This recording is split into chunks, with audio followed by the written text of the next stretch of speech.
뭐, 예, 어찌됐든, 예. 좋은 소식이네요. 예, 예.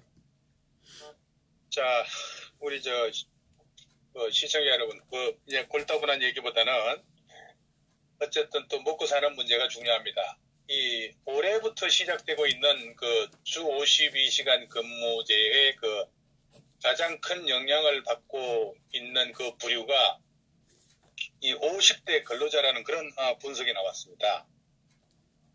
이와 같은 그 근무 시간 단축으로 인해서 연간 소득이 수백만 원 그런 감소하게 된다는 거죠. 이건 이제 50대 근로자가 전체 연령대 중에서 주 52시간을 초과하는 비율이 가장 높다는 것은 역으로 그 초과 근무 시간이 줄어들어서 월급 봉투가 얇아질 수밖에 없는 상황에 이르기 때문에 사실 이 돈 들어갈 곳이 많은 50대의 삶이 이제부터는 더욱 핍박해진다는 그런 의미로 해석되는 거죠. 예. 예, 이거 당연한 결과입니다. 인과응보이죠. 이 주 52시간 그리고 최저임금 인상 이건 서민 경제의 추락의 지름길이고 서민 물가 급등으로 이어지고 있습니다. 그렇다면은 이 주 52시간은 누구를 위한 정책이겠습니까? 이 정책은 바로 52시간 일을 해도 충분히 먹고 살 수 있는 그런 집단 아니겠습니까? 그 대표적인 수혜 집단이 바로 공공기관 근로자, 그리고 두 번째가 대기업 근로자, 세 번째가 아마 비교적 괜찮은 그런 중소기업 근로자들 겁니다. 아마 이들 집단의 공통점은 더 이상 돈 벌 필요가 없는 그런 집단들이라는 거죠. 예. 그리고 노조가 가장 강성인 집단들이겠죠. 한마디로 민노총을 움직이는 그룹이라고 할 수가 있습니다. 돈이 필요한 사람들은 주 52시간 이상 일을 해야 하는 사람들이죠. 한마디로 수혜받는 집단 이외의 집단들이라 할 수 있습니다. 아마도 이들은 투잡을 해서라도 돈을 더 벌어야 합니다. 그렇다면 투잡하면은 주 52시간이 해당되지 않는다는 그런 논리는 또 어디서 나오는 것이겠습니까? 이게 참 어처구니 없는 법이라 할 수 있습니다. 투잡하면은 지금보다 훨씬 더 힘뿐만 아니라 돈도 더 벌 수 있다는 그런 확신도 없을 겁니다. 이제 일을 더 하고 싶어도 더 할 자유도 없는 그런 나라가 민주주의 국가에서 바로 유일무이한 대한민국이 되고 말았습니다. 이 주 52시간 근무로 수혜받는 노동 귀족들, 즉 공무원, 신의 직장이라고 하는 그런 공기업, 은행, 이런 같은 경우 짧은 시간 일할수록 훨씬 편하면서도 월급 받는 데는 전혀 지장이 없는 그런 직장들 뿐입니다. 이들은 주 4일 근무하면 더 좋다고 환영할 그런 집단들일 겁니다. 그 나머지 이제 민간 기업들은 여기에 전혀 해당사항 없음이 되고 말았습니다. 한마디로 계급사회인 북한의 당 간부나 마찬가지 현상이 되어버린 겁니다. 지금은 투잡, 쓰리잡을 뛰지 않으면 소득의 지출을 따라갈 수 없습니다. 한 직장에서 일을 더하면 더 많이 벌 수 있는데 주 52시간 넘으면 잡혀가는 세상이 된 겁니다. 우리는 이런 세상을 개거시기 같은 그런 세상이라고 합니다. 생산성이니 효율성 따위는 필요 없습니다. 오직 주 52시간이 금가옥조의 그런 법칙이 되고 말았습니다. 노동시간을 이토록 왜곡시킨 문재인식 일자리 정부는 일자리 말살 정부가 되었습니다. 이런 노동정책은 도대체 어떤 놈의 머리에서 나왔는지 그것이 궁금하지 않을 수 없죠. 산업 생산성을 초토화시키고 노동 현장을 비정상적으로 만들어가는 이 우매한 정책을 강행하는 그런 촛불 교도들의 머저리 행동, 도대체 뭘 믿고 강행되는 것입니까? 이걸 막아야 하는 저 사입이 자한당 떨거지들 때문에 나라 경제가 지금 멍들고 있는 겁니다. 종북 좌파들의 깡패 같은 행위는 않더라도 거국적 불복종 선언하고 국가 파멸 집단과 싸워야 할 그런 시점이 왔음에도 수수강간하기에는 시대적 환경이 너무 위험함에도 수쟁력이라고 하는 전혀 보이지 않고 있는 이런 인간들이 힘들게 싸워온 대한민국의 경제가 지금 무너지고 있는 것을 지켜만 오고 있습니다. 주 52시간 누구를 위한 정책입니까? 여기에 쌍수를 들고 환영하는 또 하나의 집단이 외국인 근로자들입니다. 아무리 능력이 없어도 경제를 이렇게 엉망진창 뒤죽박죽을 만들어 놓을 수가 없음에도 금년 말 되면은 잘 될 거라는 것이 참 대단한 문재인의 생각입니다. 이 주 52시간 근무제는 지방의 그 양돈, 양잠 이런 24시간을 관리해야 할 그런 인력을 외국인을 주로 이용하는데 이런 제도는 외국인 근로자들을 위한 제도입니다.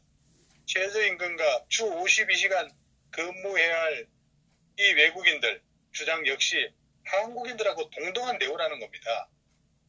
그러니까 죽어나는 것은 고용주인데 생산비가 올라가지 않은 것은 불보듯 뻔하고 값비싼 제품은 수입품이 될 것인데 금년 말의 결과를 문재인 씨 보자고 하니까 아마도 그 결과가 나오기 전에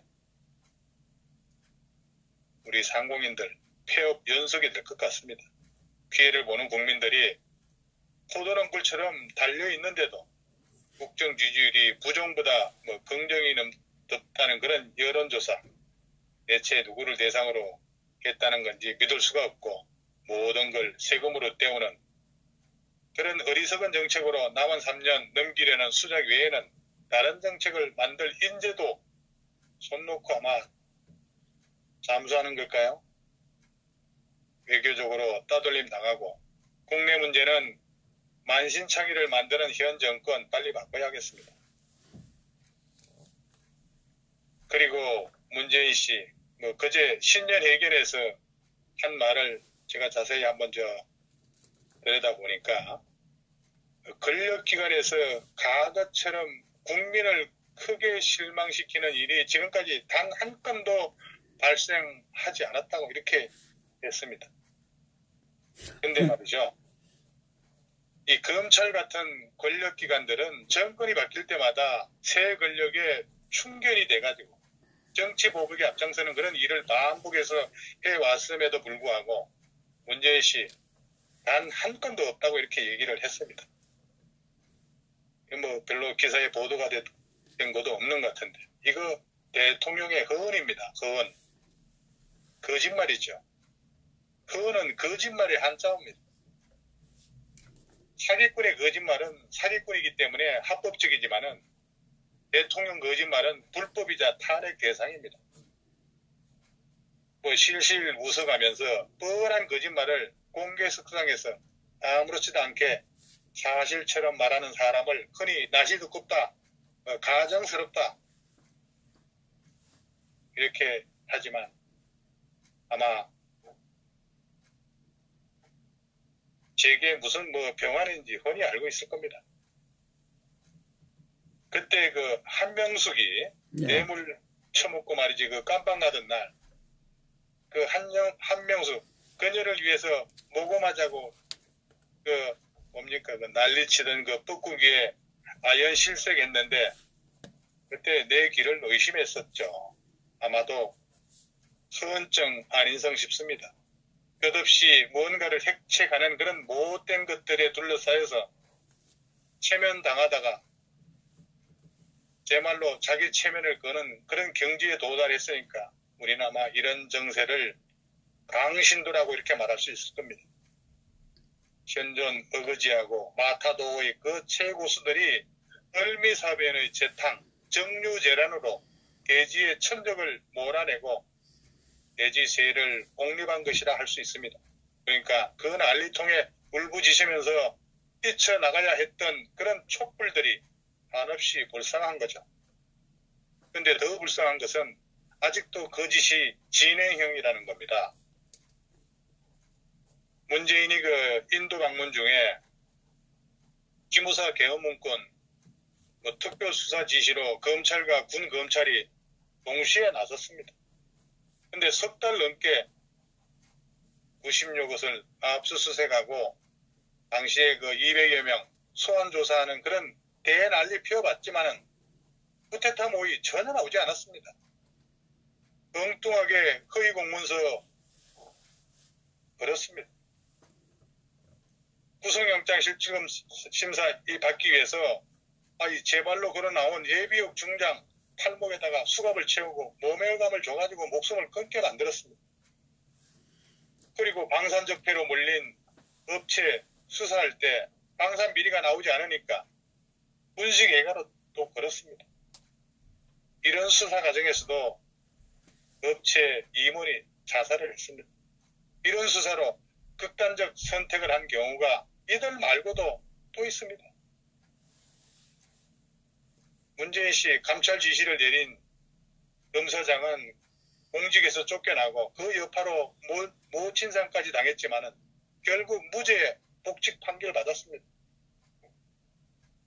한 사람의 인생을 망가뜨리고도 대통령도 검찰도 유감 평은 한마디 하지 않았습니다. 애초의 혐의와 아무 상관없는 별건 표적 수사로 육군 대장 같은 그런 여러 사람들을 만신창이로 만들었습니다.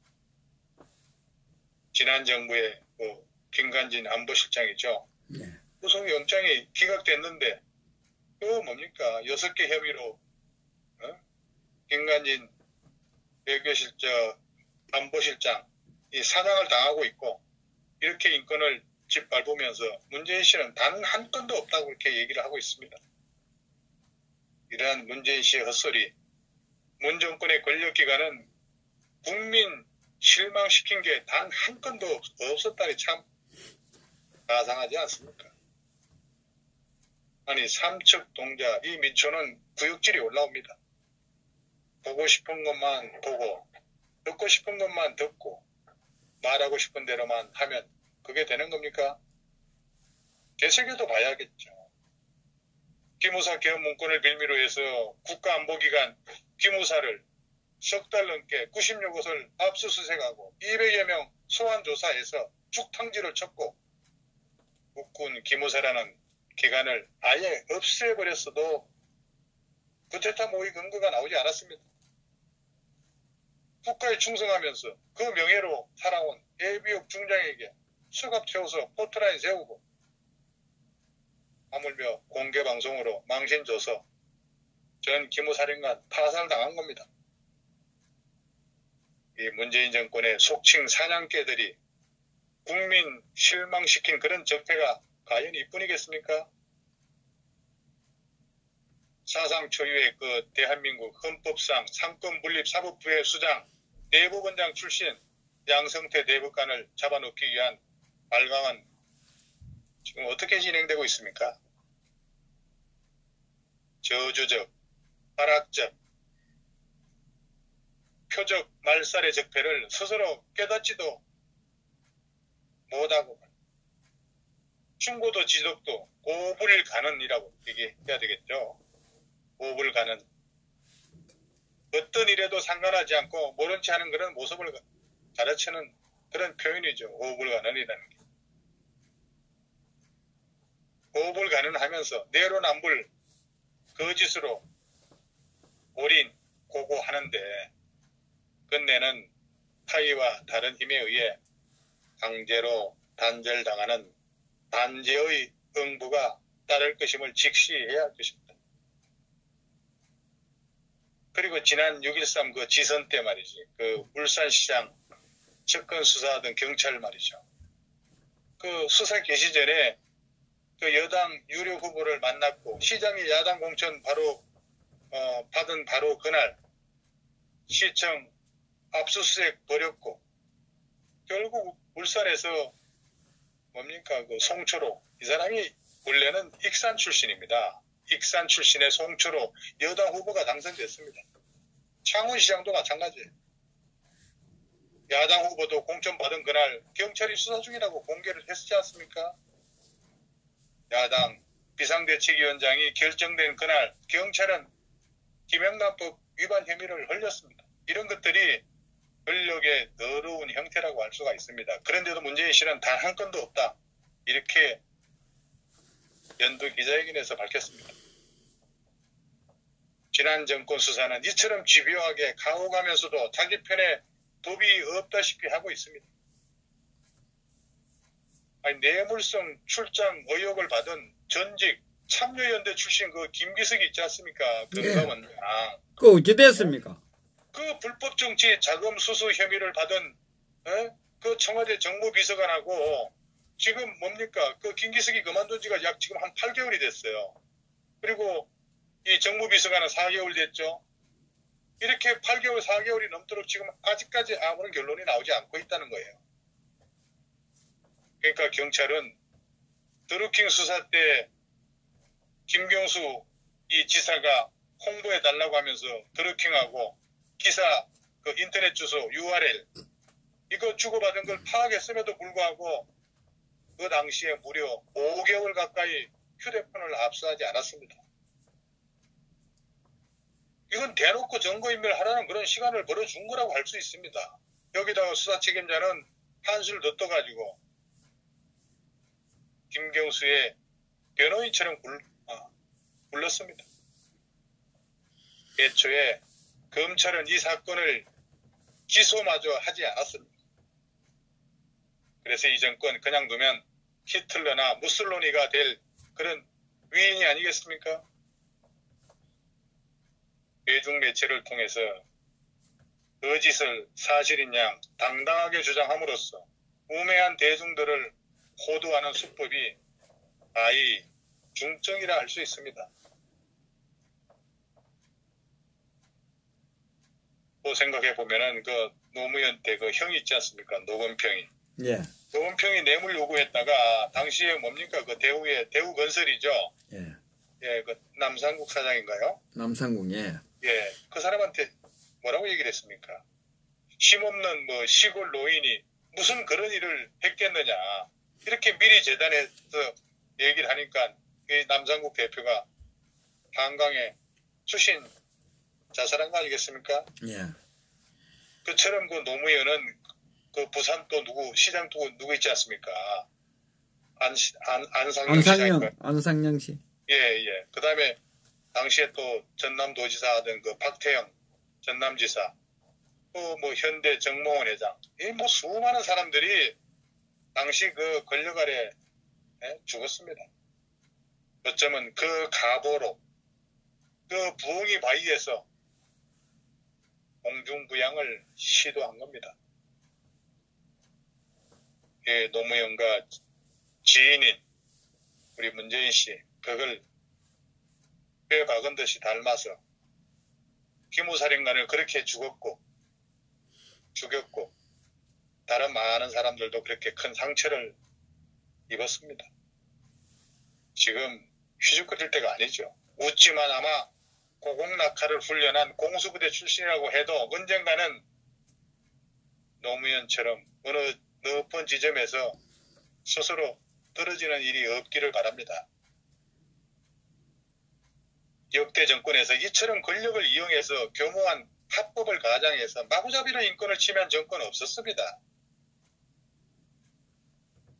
이재수 장군을 비롯한 해국 고위공직자의 그런 자살 사태, 적폐청산을 가장한 반대 세력에 대한 정치보복, 임의 제출을 빙자한 공직자 삭살, 뭐 이루 헤아릴 수 없을 정도입니다. 근데 국민 실망이 한 건도 없었다니 이걸 국민이 어떻게 이해를 해야 하겠습니까? 최고 권력기관인 청와대는 걸핏하면은 공무원들을 대상으로 무차별적이고 불법적인 휴대폰 압수하고 포렌식 조사하고 있습니다. 과거 정권 때보다 더 심하다고 공무원들 정언하고 있습니다. 그럼에도 불구하고 이놈의 대통령 단 한 건도 없다고 하고 있고 이 문제들을 대통령이 모를 리 있겠어요? 그럼에도 허위 사실을 너무도 태연하게 신년 기자회견에서 국민 앞에 했습니다. 이 정도면은 다른 세상에 사는 것 같다는 말이 안 나올 수 없을 겁니다. 천재 한 명이 국민을 먹여 살릴 수도 있지만은 바보 한 명이 온 국민을 노탄에 빠뜨리는 것도 가능하다는 것이 증명되는 것입니다. 자, 그리고 오늘 또